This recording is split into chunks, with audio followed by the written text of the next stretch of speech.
Today we're formatting an existing manuscript. And once again, I'm using LibreOffice, which I use for my drafts, and I use for formatting, and I use for uploading, since it's a free program. And we go to our existing document.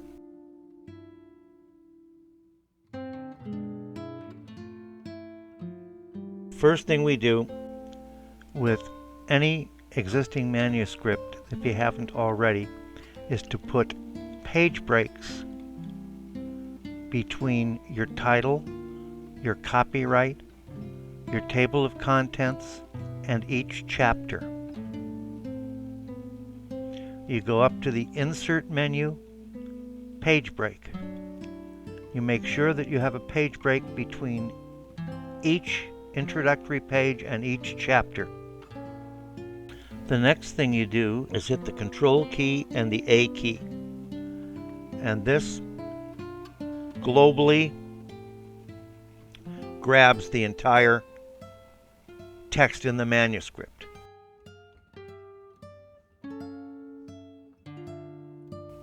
We press our right mouse button. We get our page style, which you can also get from up here on the Format menu.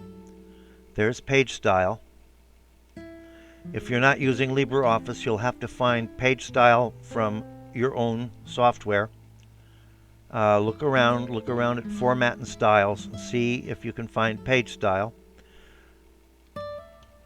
It's easier in LibreOffice to just use the right mouse button, get the page style, call up the specification box. We go to our page area, our page tab, and we make it the size we want to make it. We're going to make this one trade publication size, which is 6 by 9.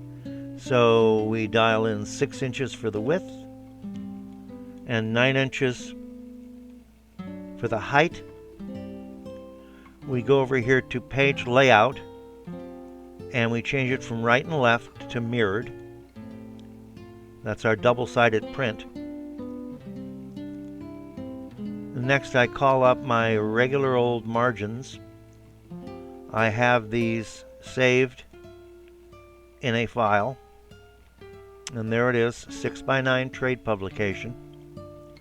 Inner is 0.68. I use Control-C to copy that, and Control-V to paste it into the inner margin setting. Outer is 0.36. Control-C to capture, Control-V to paste. Top is 0.46. Control-C to capture, Control-V to paste. Bottom is 0.32. Control-C to capture, Control-V to paste. Hit the Apply button. And now you can see the page just jumped from 8.5 inches wide to 6 inches wide. And now I'm going to go to the footer, and I'm going to turn that on. I always do my page numbers from the footer. The footer spacing is 0.47, so I'm going to use Control-C to capture, Control-V to paste. The height should be 0.04. Hit Apply, hit OK, and your book is now page sized. At least we hope it is. No, it isn't. As you can see, must have pasted in 2 manuscripts. Let's go to where the 2 are joined.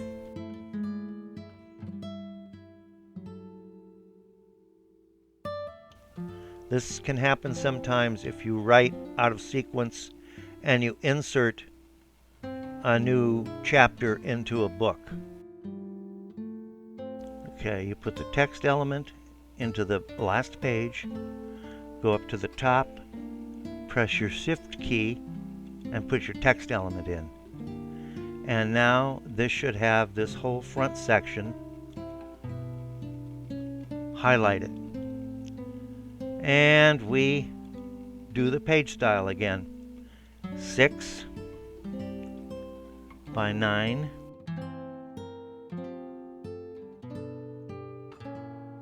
Mirrored.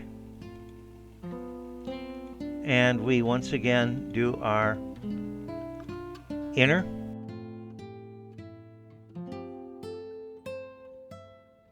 at 0.68, our outer at 0.36, our top at 0.46,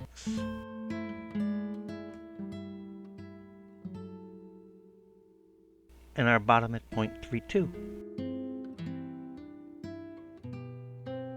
Hit apply, go to the footer, turn it on, and that's 0.47 for the footer spacing and 0.04 for the height. Hit apply, hit OK, and now we go through the book, and as you can see, the book is now totally 6 by 9. And now we're going to do the paragraph. If you don't indent, you do leave lines between paragraphs. That's if you don't indent. If you do indent, you don't do that. If you do indent, you keep them together. That actually lets you get more words inside your novel with fewer pages. If you put spaces between the paragraphs, it's going to increase the number of pages, which increases the cost of the book, increases the cost of the printing, makes the book thicker. So once again, I'm going to hit Control A, and I'm going to hit the paragraph function, which once again you could get from the format menu. Right there is the paragraph function.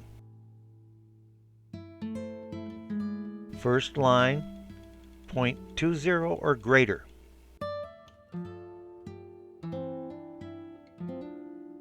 No spaces below, and it can either be single spaced or at least 0.08. And now you can see we took out the spaces that were there, and we have indents. And now the book is basically formatted for the right size. The next thing we want to do is to make our title bigger. You simply make it a larger size and bold. Some printers and some PDF files change your fancy fonts to its own fancy font.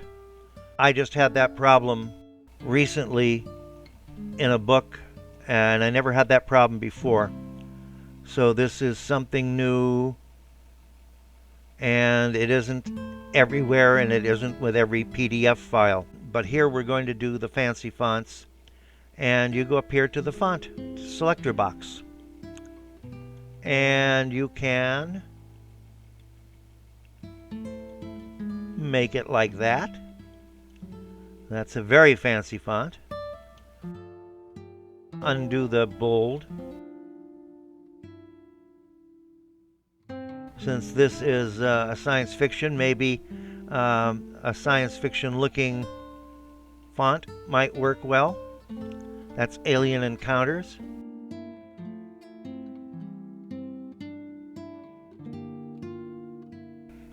And that's a nice font. That would be nice for the cover.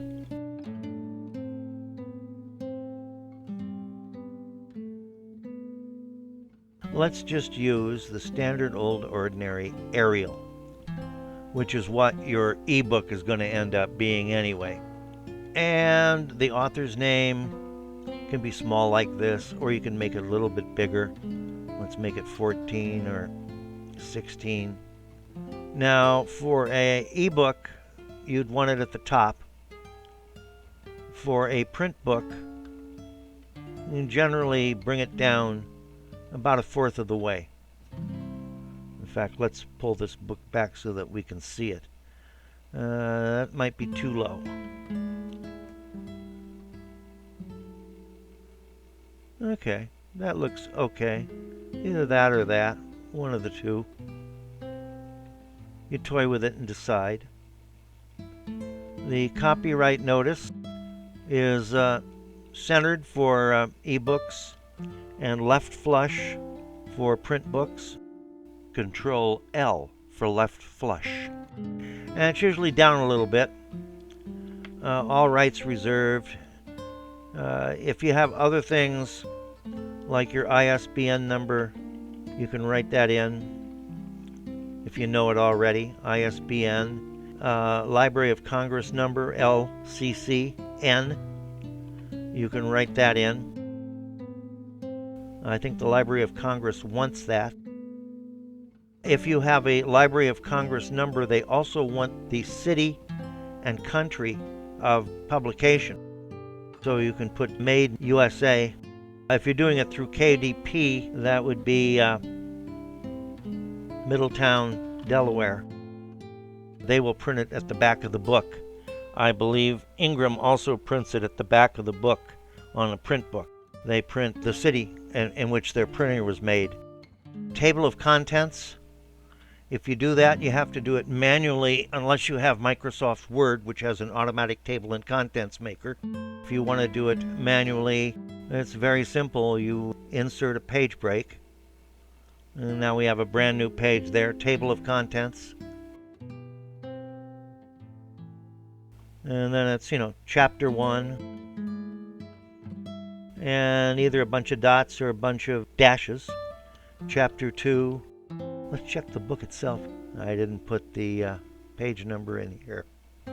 Let's put the page number in the first section and make it Control E in the middle. So chapter 1 is page 4. The next chapter, as you can see, this is an incomplete book. I'm just using this for illustration here. And listing. Let's make a copy of that. And listing. And it's also missing the page number. Insert page number. It's 28. And listing.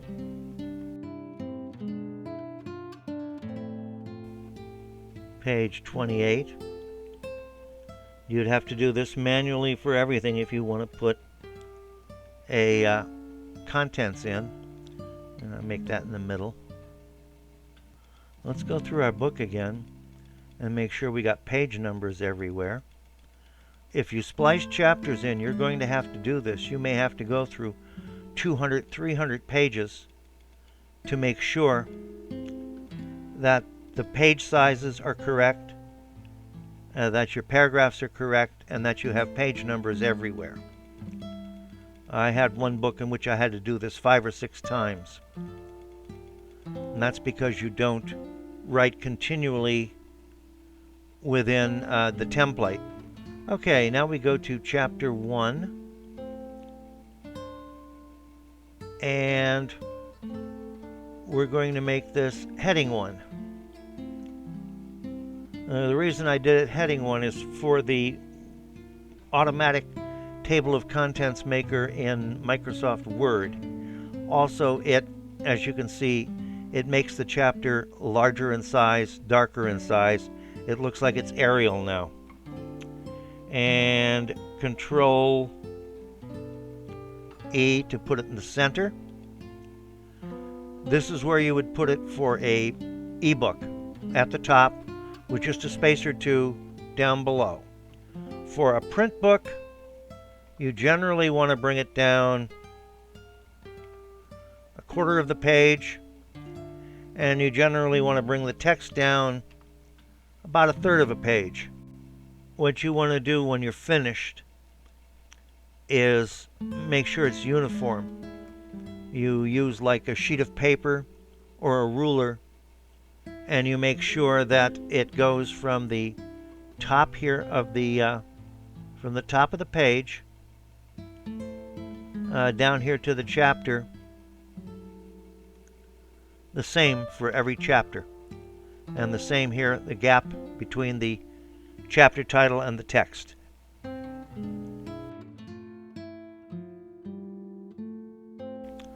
Once again, you can do fancy fonts if you want. Go to our menu here. Undo the bold if you have to.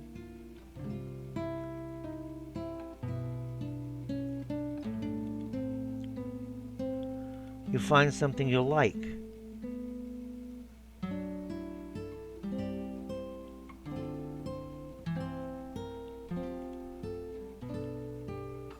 You find something that looks good for the chapter or the title.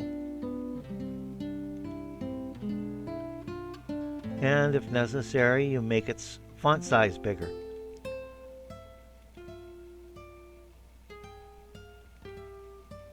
That won't affect its style. It will stay style 1, which is what you want for the automatic table of contents maker in Microsoft Word.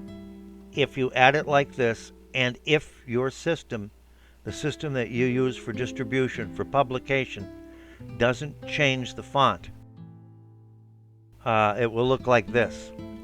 If it does change the font, what you have to do is copy this and make it a JPEG, make it a picture file. You insert it, you make it centered. If it doesn't behave, then you have to add wings on it so that it goes from side to side and is centered. And that's going to take trial and error. The same thing if you want a super big font size. If you want something like a big T on that first letter, or the whole thing big, you have to do it as a JPEG and insert it.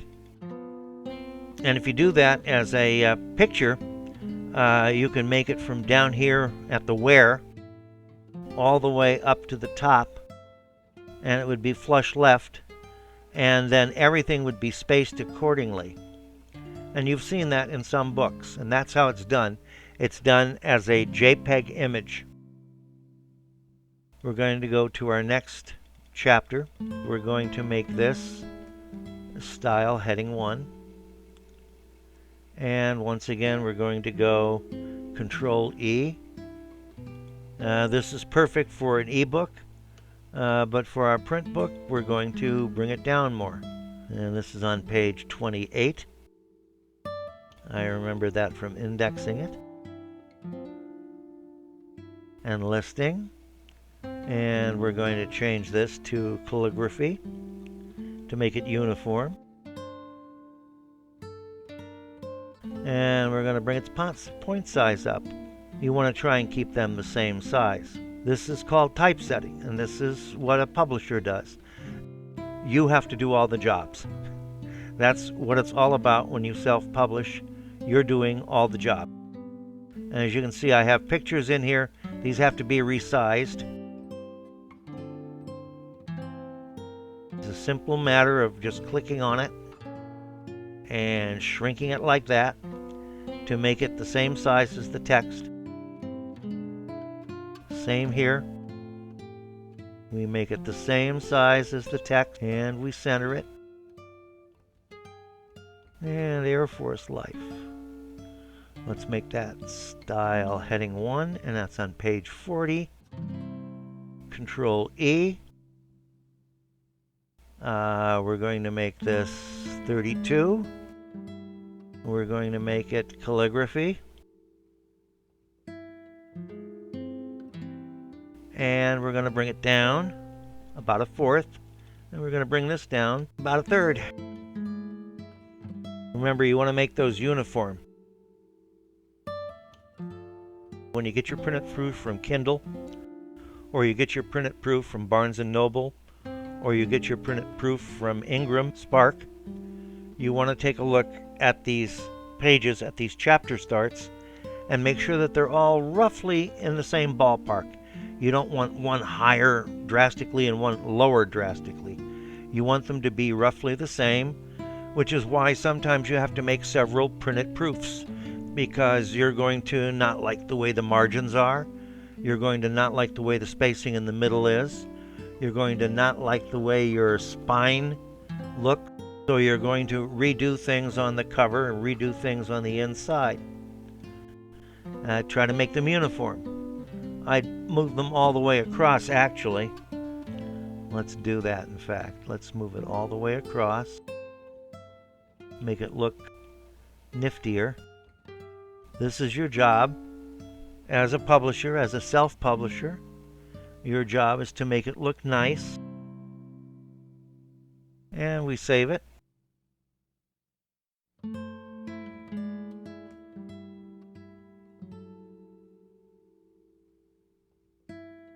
And now your print edition is done.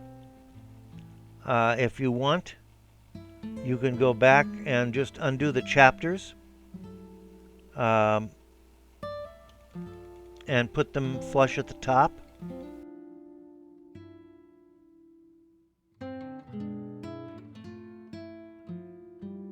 And bring this back like that.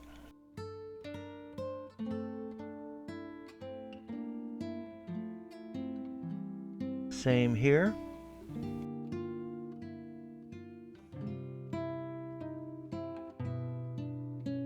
Same here.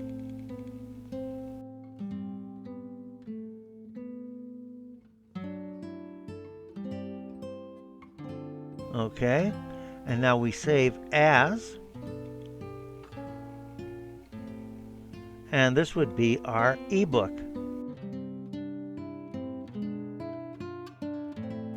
The copyright is generally centered on the ebook.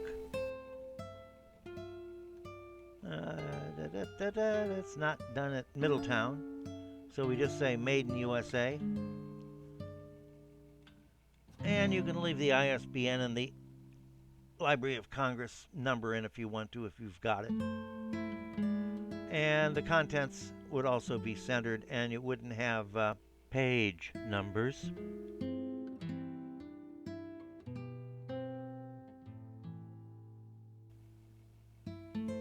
You would have, it would be links. And we have a separate chapter on how to manually do a table of contents.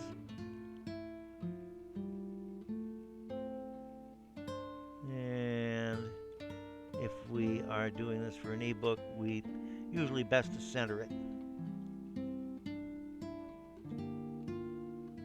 And this will turn into a different type of font. Fonts in ebooks are determined by the manufacturer of the ebook reader. This has been formatting your manuscript for both print and ebook. If you found today's video to be useful, give it a thumbs up. If you haven't already, join and subscribe. Then press on the bell and you'll be notified when new videos are available.